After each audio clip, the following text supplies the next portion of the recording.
Start your day the joyful way. It's your weekday morning talk show inviting you to start your day with a triple shot of good vibes. And now here's your host, the queen of joy herself, Jessica Dugas. Good Tuesday morning, everybody. How are you all doing today? Today is Tuesday, January 18th, 2022, and it is a frigid cold 25 degrees here in Florence, Alabama. This is going to be a little bit of a different show today. A little bit of a different show this morning, a little bit of a shorter time. I will be leaving at 7:30 a.m. this morning to get some things done that I need to get done today. If you are joining me live this morning, I would love for you to head over to the comments section and say hello. Say hello this morning. Let me know where you're joining from and what is bringing you joy today. I'm going to start out by sharing that this is going to likely be the most raw and real and vulnerable Project Joy that we have had to date. This is typically something that is reserved for the breakthrough show, the tissues and all of that good stuff. But I have shared often recently, and I say recently, meaning like the last year and a half or so, about the very multifaceted nature of us as humans. And we are conditioned from a very young age, and I'm not sure if purposely, um, i- in more than it's just the way things happen sometimes. And we're conditioned from a very young age to not lean into that multifaceted nature of things. And you can see this when we talk about, you know, uh, when we see someone do something and we say, well, you shouldn't be feeling that then, or you shouldn't be doing that then, or whatever it is. And and and we can catch ourselves if we really listen and pay attention. We can catch ourselves with those little things um, that we say sometimes, and we realize that we're not leaning into this multifaceted nature of our humanity, which is that we have the ability to feel so many different things at once. And this is such an important part of us as humans, and we don't lean into it. And it's such an important part of joy. There's so many people who will experience something and say, the joy is not there. I can't find the joy. The joy is there. You can find the joy. It's just that we're so wrapped up in what we're supposed to feel in the moment, whether that's anger or sadness or hatred or whatever it is that we feel like. And sometimes those emotions are way more powerful than they wash over us, um and cover up our opportunities so to find joy or happiness or peace. And sometimes we have to try a little harder, and it takes work and it takes choice, and that's the biggest thing that I want to share with you today. um in the beginning of 2017, or just 2017, I don't even know where that came from. Um, that year was a big catalyst for me, but I have no idea why I just said that. But in last year, in 2021, it was really challenging when my family and I all had COVID at the middle of the year. And while my family has continued to do well post COVID, my situation has been very different. And right before we had that experience, um, right before we had that experience, I had started planning an event called the Musical Evening of Giving, and it was something that I envisioned. I knew I had to do.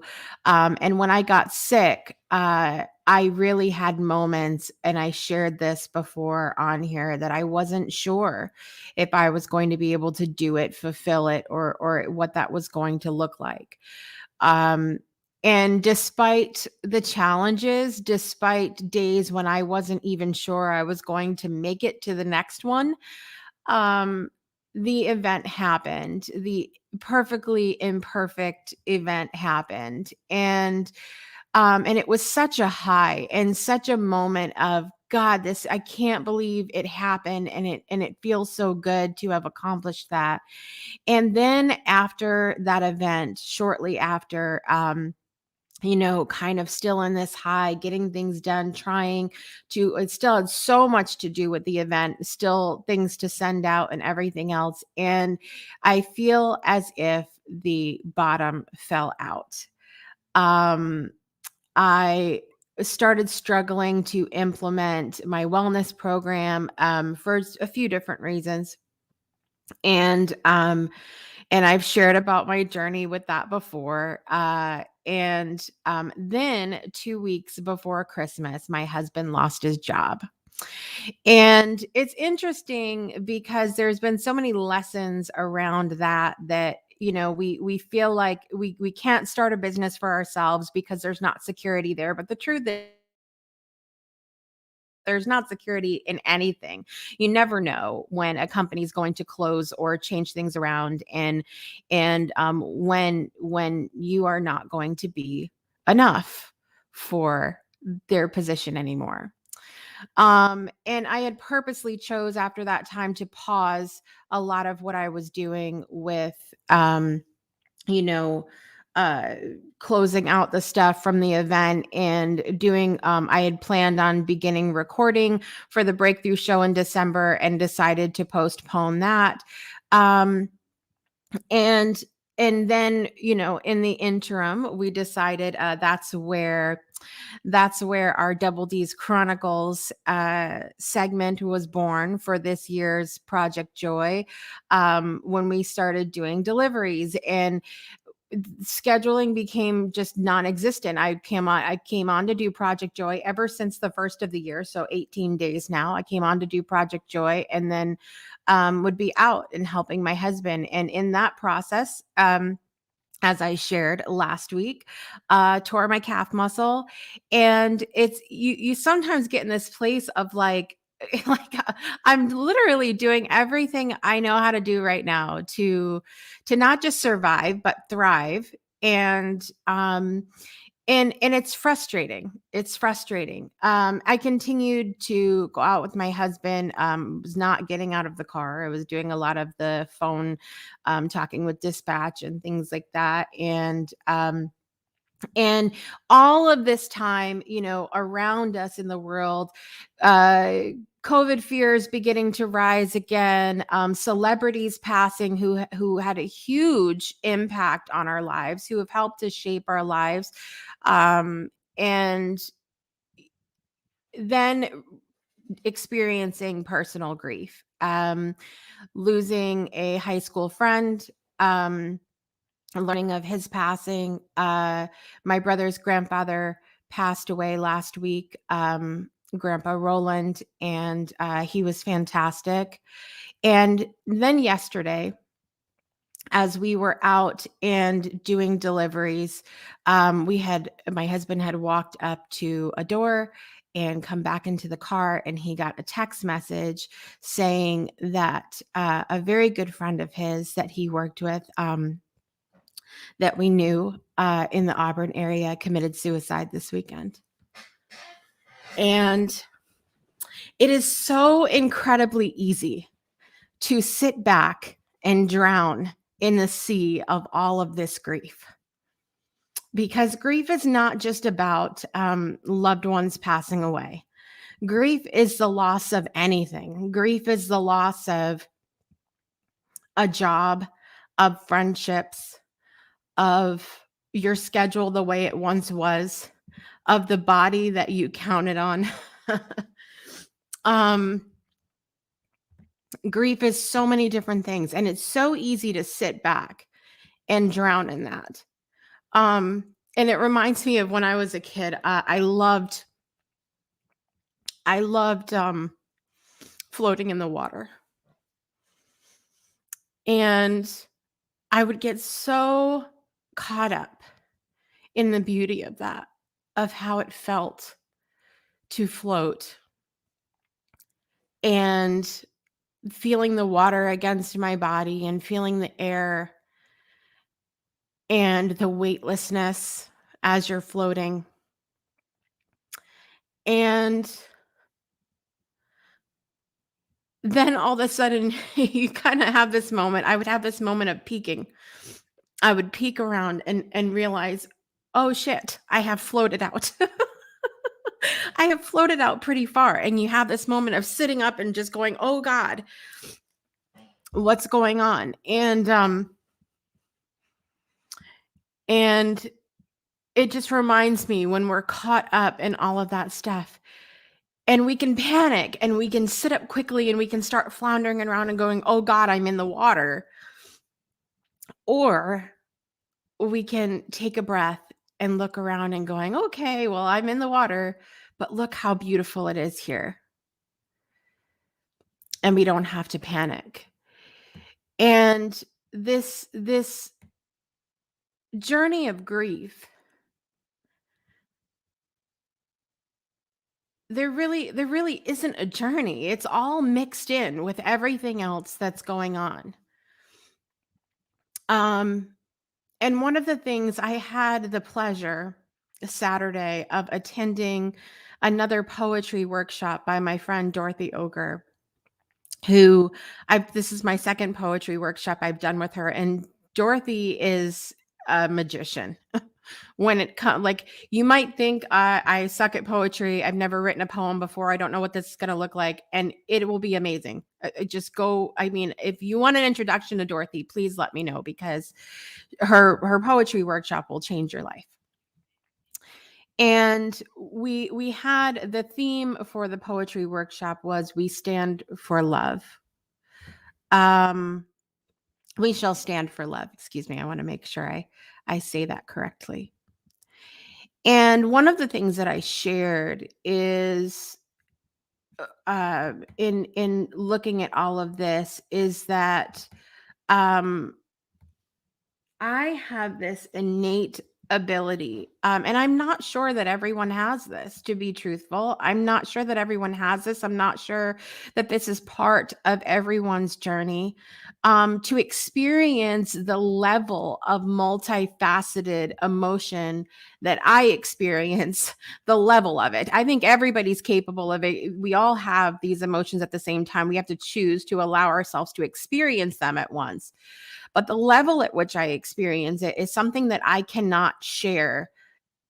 I can't express that deeply enough. And proof of this has been times when I have been horribly hurt, just torn down in whatever way, and I still love the person so deeply, so deeply.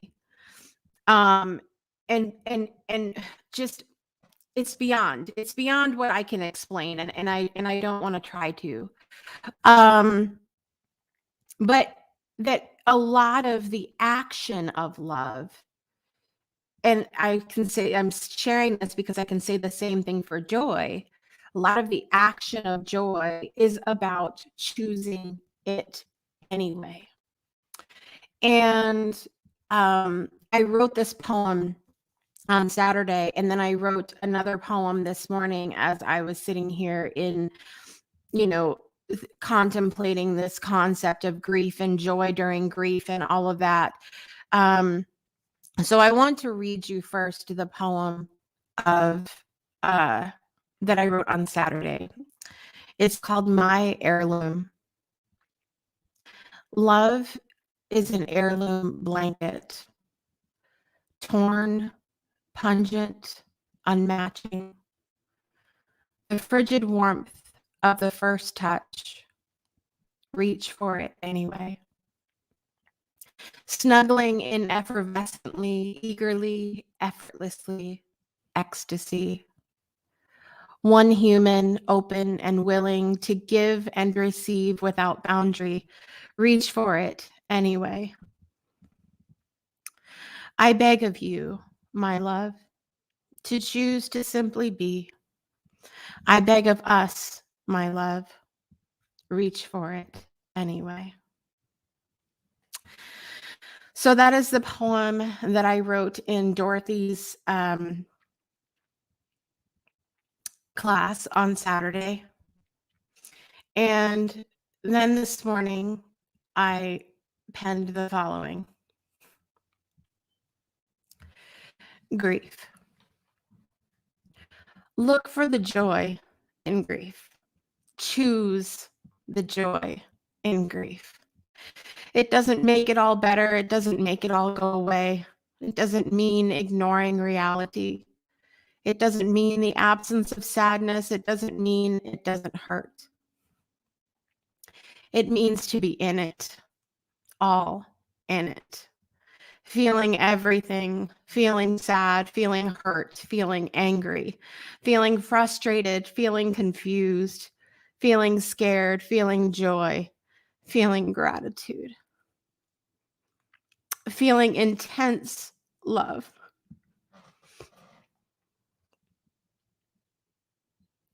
Because if we didn't care, we wouldn't care. If there wasn't love, there wouldn't be grief. And life continues to tick on, whether we're ready or willing, or sad or scared.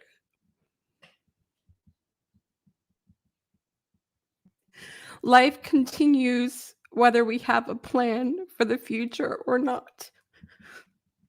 So we have a choice. We can choose to feel all the things without living, or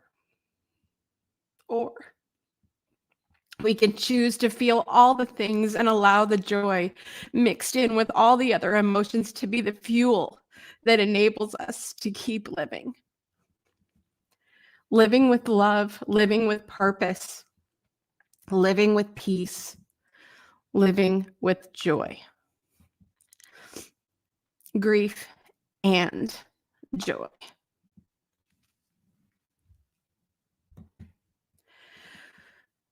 So I want you to understand that my tears are filled with joy.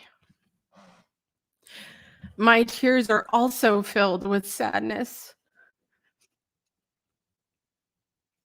with confusion, with pain. But it is all wrapped up in this joy that I experience at the exact same time. And so when I come on this show and share that it is important for us to find the joy, to look for the joy, and if we can't find it, create it, make it. Anyway, despite the pain that you're feeling, because if you don't continue to live.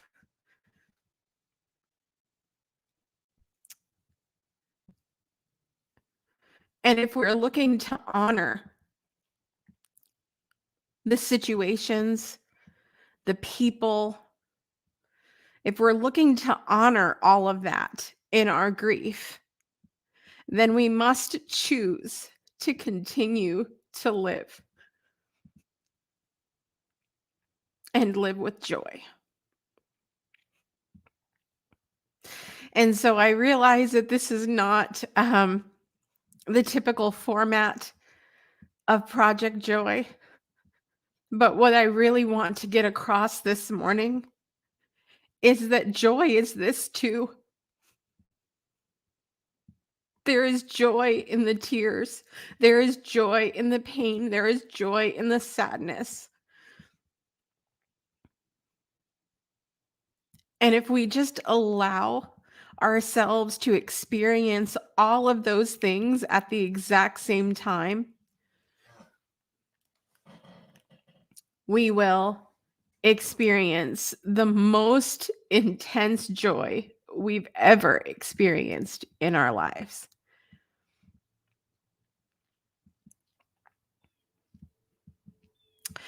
I was going to finish singing a song this morning, but I'm feeling it a little bit challenging at the moment.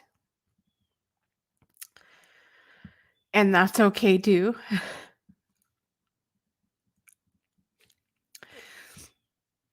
I am sending so much love to everybody in the world today who is experiencing grief at whatever level. And as I shared at the end of my heirloom poem, I beg of you to choose joy anyway. Reach for it anyway. And that's how we will make this world a better place to live now in the present and for our children and our grandchildren. I'm your host, Jessica Dugas, and I want to remind you to make joy a priority in your life today and every day.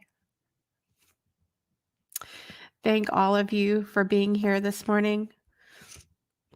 Frank, Dory, Dad, everybody else who's watching.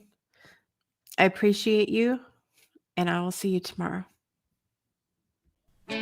You've been tuned in to Project Joy Live with Jessica Dugas, your weekday morning talk show inviting you to start your day with a triple shot of good vibes only on the Breakthrough Show Network. Binge all past episodes of Project Joy at projectjoypodcast.com. Until next time, help us spread the joy by sharing this episode, and we'll see you soon.